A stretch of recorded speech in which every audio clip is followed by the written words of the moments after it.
الله أكبر الله أكبر الله أكبر لا إله إلا الله الله أكبر الله أكبر ولله الحمد الله أكبر الله أكبر الله. മുൻകാലങ്ങളിൽ നിന്നൊക്കെ വ്യത്യസ്തമായിക്കൊണ്ട് ഉള്ളൊരു റമദാനും പെരുന്നാളൊക്കെയാണ് ഇപ്പോൾ കടന്നു പോയിക്കൊണ്ടിരിക്കുന്നത്. പള്ളികളൊക്കെ അടഞ്ഞു കിടന്നിട്ടുള്ള, പള്ളികളിൽ തറാവി ഇല്ലാത്ത, പെരുന്നാൾ നിസ്കാരമില്ലാത്ത, ജമാഅത്തുകളൊന്നും ഇല്ലാത്ത ഒരു റമദാൻ മാസം. ഈ ഒരു വേളയിൽ ഈ ദീനി രംഗത്ത് ഇത്രയും കാലം പ്രവർത്തിക്കുന്നുണ്ട് എന്ന ഒരു അനുഭവത്തിൻ്റെ കീഴിൽ ഈ ഒരു സിറ്റുവേഷനെ പറ്റി എന്താണ് ഇപ്പം അതിൻ്റെ ഒരു ഓർമ്മകളും ഇപ്പോഴത്തെ പെരുന്നാളൊക്കെ വെച്ചിട്ട് നോക്കുമ്പം എന്താണ് പറയാനുള്ളത്? ഇപ്പോഴത്തെ ഒരു പെരുന്നാളും പഴയ പെരുന്നാളും ഓർമ്മിക്കുമ്പോൾ വലിയ വ്യത്യാസമുണ്ട്. നമുക്ക് തന്നെ അറിയാമല്ലോ, നമ്മൾ ഒരുപാട് കാലമായി നമ്മുടെ സ്കേഴ്സിൻ്റെങ്കിലും മറ്റൊക്കെ പെരുന്നാൾ കൂട്ടം എന്നുള്ള രീതിയിൽ വളരെ വ്യത്യസ്തമായ രീതിയിൽ പെരുന്നാൾ ആഘോഷം മാറ്റിയെടുത്തിട്ടുണ്ട്. തലേന്ന് തന്നെ നമ്മൾ പള്ളിയിൽ വൃത്തിയാക്കുകയും പെരുന്നാളിന് വേണ്ടി ഒരുങ്ങുകയും, അതുപോലെ തന്നെ തലേന്ന് മഗ്‌രിബോടുകൂടി ഫിത്ർ സക്കാത്തിൻ്റെ അരിയുമായിട്ട് നമ്മളൊക്കെ ഓരോ വീടുകളിലും നമ്മുടെ വീടുകളുടെ ഫിത്ർ സക്കാത്തിൻ്റെ അരി മറ്റുള്ള വീടുകളിലേക്ക് എത്തിക്കുന്ന തത്രപ്പാടിലും കുട്ടികളൊക്കെ നല്ല ആവേശത്തിലും മറ്റൊക്കെയാണ്. അപ്പോൾ ഇന്നത്തെ പെരുന്നാൾ എന്ന് പറഞ്ഞാൽ അതിലേറെ വ്യത്യസ്തമാണ്, പ്രത്യേകിച്ച് ഈ കൊറോണ കാലത്തെ പ്രതിസന്ധികൾ. സത്യത്തിൽ പ്രതിസന്ധി എന്നുള്ളത് ഒരു മുസ്ലിമിനെ സംബന്ധിച്ചിടത്തോളം പ്രതിസന്ധി എന്നുള്ളതിനേക്കാൾ അവന് ആ പ്രതിസന്ധിയെ എങ്ങനെ സമീപിക്കുന്നു എന്നുള്ളതാണ് ഇസ്ലാമിൻ്റെ കാഴ്ചപ്പാട്. അപ്പോൾ അത് വെച്ച് നോക്കുകയാണെങ്കിൽ ഈ ഒരു പ്രതിസന്ധി ഒന്നും മുസ്ലിമിനെ സംബന്ധിച്ചിടത്തോളം ബാധിക്കുന്നില്ല. ആരാധനാലയങ്ങൾ ഇല്ലാതിരിക്കുകയും ആരാധനാ സ്വാതന്ത്ര്യങ്ങൾ ഇല്ലാതിരിക്കുകയൊക്കെ ചെയ്യുന്നുണ്ടെങ്കിൽ പോലും അതിനേക്കാൾ ബെറ്ററായിട്ട്, അതിനേക്കാൾ ഉത്സാഹത്തോടു കൂടി നമുക്കത് ചെയ്യാനുള്ള സാഹചര്യങ്ങൾ ഇസ്ലാം അനുവദിക്കുകയും ഇസ്ലാമിൻ്റെ കാഴ്ചപ്പാട് അങ്ങനെ തന്നെയാണ്. അതിനെ സമീപിക്കുന്ന രീതിയാണ്. അപ്പോൾ നമ്മൾ ആരാധന മാത്രമല്ല, ഏതൊരു പ്രതിസന്ധിയും അതിനെ സമീപിക്കുന്ന രീതിക്കനുസരിച്ചാണ് അത് പ്രതിസന്ധിയായി മാറുകയും പ്രതിസന്ധികളെ പോലും ചിലപ്പോൾ നമ്മൾ സമീപിക്കുന്ന രീതി നന്നാവുകയാണെങ്കിൽ അതിനെ നമുക്ക് അനുകൂലമാക്കിയിട്ട് ഒരുപാട് പോസിറ്റീവായ കാര്യങ്ങൾ ചെയ്യാൻ കഴിയും. അപ്പോൾ പെരുന്നാളൊക്കെ ഇങ്ങനെ ഒരു അവസ്ഥയിലാണെങ്കിൽ പോലും നമ്മുടെ പെരുന്നാൾ ആരാധന എന്ന് പറഞ്ഞാൽ അത് കൃത്യമായിട്ട് പെരുന്നാൾ നിസ്കാരം, കുടുംബ സന്ദർശനം, അപ്പോൾ അതുപോലെയുള്ള നല്ല നല്ല കാര്യങ്ങളാണ്. അത് ഓൾറെഡി ചെയ്യാൻ കഴിയുന്നുണ്ട്. അകന്ന കുടുംബങ്ങളിൽ പോയിട്ട് സന്ദർശിക്കാൻ കഴിയില്ല എന്നുള്ളൊരു ഇതേ ഉള്ളൂ. പക്ഷേങ്കിലും അവരുമായിട്ട് ബന്ധപ്പെടാനുള്ള സോഷ്യൽ മീഡിയ സാധ്യതകളൊക്കെ നമ്മുടെ മുമ്പിലുണ്ട് അല്ലേ. അപ്പോൾ അത്തരം സാധ്യതകളൊക്കെ നമ്മൾ നന്നായിട്ട് ഈ റമദാനിൽ പോലും ഉപയോഗപ്പെടുത്തിയിട്ടുണ്ട് അല്ലേ. SKSF കുറിച്ചൊക്കെ പറയുകയാണെങ്കിൽ SKSF എന്ന് പറയുമ്പോൾ നമുക്കറിയാം, ഈ SKSFിൻ്റെ ഒരു ഇത് തന്നെ നമുക്ക് ചിന്തിച്ചാൽ മനസ്സിലാക്കാം, സേവനം എന്നുള്ളത്. ഒരാൾക്ക് ഒരു ആപത്ത് വരുമ്പോൾ അയാളെ സഹായിക്കുക എന്നുള്ളതാണ് നമ്മുടെ ഒരു SKSFിൻ്റെ ലക്ഷ്യം, വിജ്ഞാനം, വിനയം, സേവനം. അപ്പോൾ ഈ ഒരു സാഹചര്യത്തിൽ നമുക്ക് നമ്മുടെ ഈ നാട്ടിലെ അല്ലെങ്കിൽ ഈ ദുരിതം അനുഭവിക്കുന്നവർക്ക് എന്തെല്ലാം ചെയ്യാൻ പറ്റുമോ അതൊക്കെയാണ് ഇന്ന് ഈ SKSF ചെയ്തുകൊണ്ടിരിക്കുന്നത്. സഹചാരിയൊക്കെ അല്ലേ, പതിവിൽ വ്യത്യസ്തമായ സഹചാരിയൊക്കെ നന്നായിട്ട് ഉണ്ടായിട്ടുണ്ട്. ഈ ഒരു സാഹചര്യത്തിൽ നമുക്ക് ഇറങ്ങി പ്രവർത്തിക്കാൻ കഴിയില്ലെങ്കിലും നമ്മുടെ സോഷ്യൽ മീഡിയകളൊക്കെ വളരെ വേണ്ട പോലെ നമ്മൾ വിനിയോഗിക്കാറുണ്ട്. അതിൽ തന്നെ നമ്മുടെ ഈ ഒരു നാട്ടിൽ തന്നെ നമ്മുടെ SKSFിൻ്റെ ഓരോ ശാഖന്റെ കീഴിലെ ഓരോ പരിപാടികളൊക്കെ സോഷ്യൽ മീഡിയ വഴി മറ്റു ജനങ്ങളിലേക്ക് എത്തിക്കുകയും അവർക്ക് വേണ്ടിയിട്ടുള്ള നിർദ്ദേശങ്ങളും അവർക്ക് വേണ്ടിയിട്ടുള്ള സഹായ സഹകരണങ്ങളൊക്കെ നമ്മുടെ ഈ സോഷ്യൽ മീഡിയ വഴിയാണ് നമ്മളിപ്പോൾ ചെയ്തുകൊണ്ടിരിക്കുന്നത്. അപ്പോൾ ഈ ഒരു ഇത് നോക്കുകയാണെങ്കിൽ നമുക്ക് ഏത് പ്രതിസന്ധി വന്നു കഴിഞ്ഞാലും നമുക്ക് മറ്റുള്ളവരെ സഹായിക്കുക എന്നുള്ള ലക്ഷ്യമാണ് നമ്മൾ മുന്നിൽ നിർത്തുന്നത്.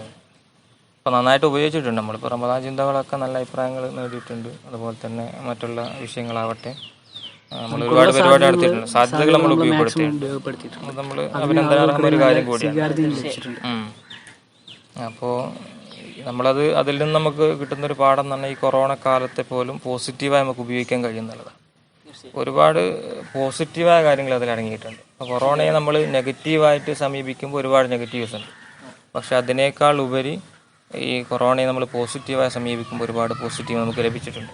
ഉദാഹരണം പറയുകയാണെങ്കിൽ പള്ളികൾ തുറക്കപ്പെടാതെ അടഞ്ഞു കിടക്കുകയും എന്നാൽ നമ്മുടെ വീടകങ്ങളിലേക്ക് ആത്മീയത തിരിച്ചു വന്നിട്ടുണ്ട് അല്ലേ. വീട്ടിലൊന്നായിട്ട് എല്ലാവരും ഒരുമിച്ചിരുന്ന് ജമാഅത്ത് നിർവഹിക്കുന്നു, ആരാധനാലയങ്ങളായിട്ട് മാറിയിട്ടുണ്ട്.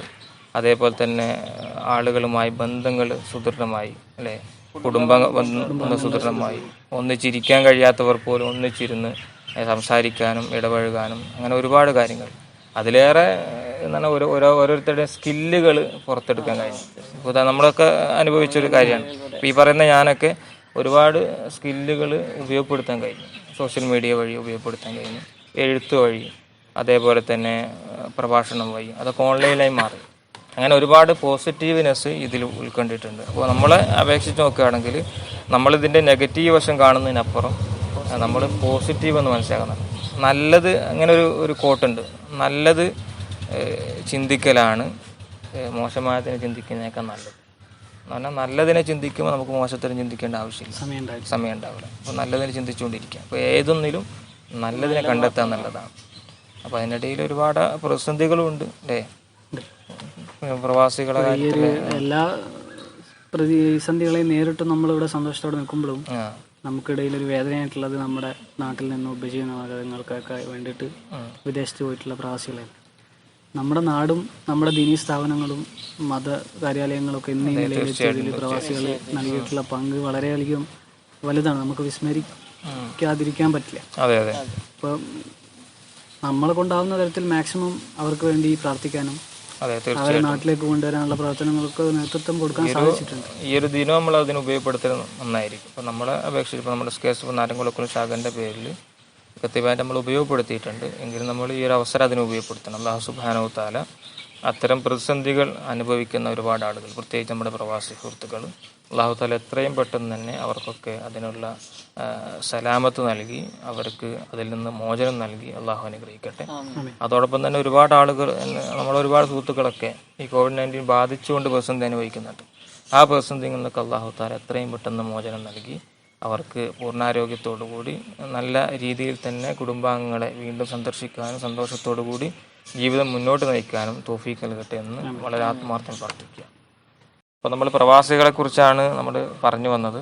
അപ്പം പ്രവാസികൾക്കും എല്ലാവർക്കും ഈ ഒരു പ്രതിസന്ധിയുടെ കാലത്ത് നമുക്ക് അർപ്പിക്കാനുള്ളതും നമുക്ക് അവർക്ക് വേണ്ടി സമർപ്പിക്കാനുള്ളതും പ്രാർത്ഥനയാണ്. അപ്പോൾ നമ്മൾ സമർപ്പിച്ചു കഴിഞ്ഞു. ഇൻഷാ അല്ലാഹ് ഇനി അങ്ങോട്ടുള്ള നമ്മുടെ ഓരോ ഘട്ടത്തിലും ഓരോ സന്ദർഭത്തിലും നമ്മൾ പ്രാർത്ഥനയോടുകൂടി അവരെ ഓർക്കുകയും അതോടൊപ്പം നമ്മളൊക്കെ ഈ മഹാമാരിയിൽ നിന്ന് രക്ഷപ്പെടാനുള്ള പ്രാർത്ഥന നിത്യമാക്കുകയും ചെയ്യുക എന്നുള്ളതാണ്. പ്രത്യേകിച്ച് ഈ ഒരു റമദാൻ്റെ ഈ ഒരു സന്ദർഭത്തിൻ്റെ ഒരു റമദാൻ്റെ സമാപ്തി കുറിച്ചുകൊണ്ട് നമ്മളിലേക്ക് കടന്നു വരുന്ന വിശുദ്ധമാക്കപ്പെട്ട ചെറിയ പെരുന്നാൾ ആഘോഷങ്ങളില്ലാതെയാണെങ്കിൽ പോലും ഈ പെരുന്നാളിന് ഉദാത്തമായ സന്ദേശങ്ങളുണ്ട്. ഏറ്റവും മൂല്യവത്തായ സന്ദേശമെന്ന് പറയുന്നത് ഈ പെരുന്നാൾ നമുക്ക് നൽകാൻ കഴിയുന്ന, അല്ലെങ്കിൽ നമുക്ക് നമ്മുടെ ജീവിതത്തിൽ പകർത്താൻ കഴിയുന്ന സന്ദേശം എന്നുള്ളത്, നമ്മൾ ഈ പെരുന്നാളിന് നേടിയെടുത്ത ഈ വിശുദ്ധ റമദാനിലൂടെ നമ്മൾ നേടിയെടുത്ത നമ്മുടെ ആത്മീയ മൂല്യങ്ങളുണ്ട്, ഒരുപാട് നന്മകളുണ്ട്. ആ നന്മകൾ കെടാതെ സൂക്ഷിക്കുക എന്നുള്ളതാണ്. ഒരുപാട് നന്മകൾ നമ്മൾ നേടിയെടുത്തിട്ടുണ്ട്. അറിയാതെയാണെങ്കിൽ പോലും ഒരുപാട് നന്മകൾ, ഒരുപാട് മൂല്യങ്ങൾ നമ്മുടെ ജീവിതത്തിലേക്ക് ഈ റമദാനിലൂടെ കടന്നു വന്നിട്ടുണ്ട്. പ്രത്യേകിച്ച് ഈ പ്രതിസന്ധിയുടെ കാലത്ത് പോലും ഈ റമദാനിനെ നന്നായിട്ട് നമ്മൾ ഉപയോഗപ്പെടുത്തിയിട്ടുണ്ട്. നമ്മുടെ വീടുകളിൽ വെച്ച് പോലും ആരാധനകൾ നിർവഹിച്ചുകൊണ്ട് അള്ളാഹുവിലേക്ക് അടുത്തുകൊണ്ട് വളരെ നല്ല രീതിയിൽ നമ്മൾ ഈ മൂല്യങ്ങൾ കരസ്ഥമാക്കിയിട്ടുണ്ട് എന്നുള്ളത് തന്നെയാണ് തീർച്ചയായിട്ടും. അപ്പോൾ ആ ഒരു മൂല്യങ്ങൾ കൈവിടാതെ സൂക്ഷിച്ചുകൊണ്ട് ഇനിയുള്ള നമ്മുടെ ജീവിതം ഒരു മാസത്തേക്കുള്ള മൂല്യങ്ങളുടെ വീണ്ടെടുപ്പല്ല, നമ്മുടെ ഒരു ആയുസ്സിലേക്കുള്ള ഒരു വീണ്ടെടുപ്പ് കൂടിയാണ്. നമ്മുടെ ആയുസ് മുഴുവനും ഈ നന്മകൾ കെടാതെ സൂക്ഷിച്ചു വെച്ചുകൊണ്ട് ഈ നന്മകളിൽ അധിഷ്ഠിതമായ ജീവിതം നയിക്കാനുള്ള ഒരു പ്രതിജ്ഞബദ്ധമായ ഒരു മനസ്സുമായിട്ടാണ് ഈ ഒരു പെരുന്നാൾ നമ്മളിലേക്ക് കടന്നു വരുന്നത്. അതുകൊണ്ട് തീർച്ചയായിട്ടും നിങ്ങളോട് ഈ ഒരു SKSF നാരംകുളക്കുളം ശാഖ മീഡിയയിലൂടെ നിങ്ങളോട് സമർപ്പിക്കാനുള്ള സന്ദേശവും അത് തന്നെയാണ്. നിങ്ങൾ ആർജിച്ചെടുത്ത ഈ ഒരു മൂല്യം, ഈ ഒരു നന്മയുടെ പാഠങ്ങൾ നിങ്ങളുടെ ജീവിതത്തിൽ എന്നും ഉണ്ടായിരിക്കുക. അല്ലാഹു തആല തൗഫീഖ് നൽകട്ടെ. അതോടൊപ്പം തന്നെ നിങ്ങളോട് സമർപ്പിക്കാനുള്ള ഒരു കാര്യമെന്ന് പറഞ്ഞാൽ, ഈ ഒരു പ്രതിസന്ധിയുടെ നാളുകൾ തന്നെയാണ് നമ്മുടെ മുമ്പിലേക്കും ഇനി കടന്നു വരുന്നത്. ഇനി നമ്മുടെ പ്രാർത്ഥനകൾ കൈവിടാതെ എപ്പോഴും അള്ളാഹുവായിട്ട് അടുത്ത് അള്ളാഹുവിനോട് ഈ ഒരു മഹാമാരിയിൽ നിന്ന് മോചനം തേടാനുള്ള എല്ലാവിധ ആരാധനാ കർമ്മങ്ങളിലൂടെയും പ്രാർത്ഥനകളിലൂടെയും നിങ്ങളുടെ ജീവിതം ധന്യമാക്കുക. അള്ളാഹു അനുഗ്രഹിക്കുമാറാവട്ടെ. അള്ളാഹു സുബ്ഹാനഹു വ തആല ഇനിയുള്ള നമ്മുടെ ജീവിതത്തിൽ ഈ COVID-19 എന്നുള്ള മഹാമാരി എന്നുള്ള മോചനമാക്കി തീർത്തു തരട്ടെ. അള്ളാഹു സുബ്ഹാനഹു വ തആല എത്രയും പെട്ടെന്ന് തന്നെ നമ്മൾ ഈ അനുഭവിക്കുന്ന പ്രതിസന്ധികൾ അള്ളാഹു ഈ ഭൂമി ലോകത്ത് നിന്ന് തുടച്ചു മാറ്റുകയും അള്ളാഹു നമുക്ക് സലാമത്തും അവൻ്റെ സമാധാനവും നൽകി അള്ളാഹു അനുഗ്രഹിക്കട്ടെ എന്ന് വളരെ ആത്മാർത്ഥമായി പ്രാർത്ഥിച്ചുകൊണ്ട്, ആഘോഷങ്ങളില്ലെങ്കിലും എല്ലാവിധ ആശംസകളും നിങ്ങളിൽ അർപ്പിച്ചുകൊണ്ട് ഈ ഒരു വിശുദ്ധ പെരുന്നാൾ തഖബ്ബലല്ലാഹു മിന്നാ വമിൻകും സ്വാലിഹുൽ അഅ്മാൽ എന്നുള്ള മഹത്തായ പ്രാർത്ഥനകൾ അർപ്പിച്ചുകൊണ്ട് നിങ്ങളിലേക്ക് സമർപ്പിക്കുകയാണ്. അള്ളാഹു സുബ്ഹാനഹു വ തആല നമ്മെ ഏവരെയും സ്വീകരിക്കട്ടെ എന്ന് ഒന്നുകൂടി പ്രാർത്ഥിച്ചുകൊണ്ട് നിർത്തുന്നു. അസ്സലാമു അലൈക്കും വറഹ്മത്തുള്ളാഹി വബറകാതുഹു. أسمو وأجتاز السماء جلالا فأزيد أسراب الغيوم جمالا وألون الدنيا بأجمل بسمة وأكون للخير العميم مثالا. أسمو وأجتاز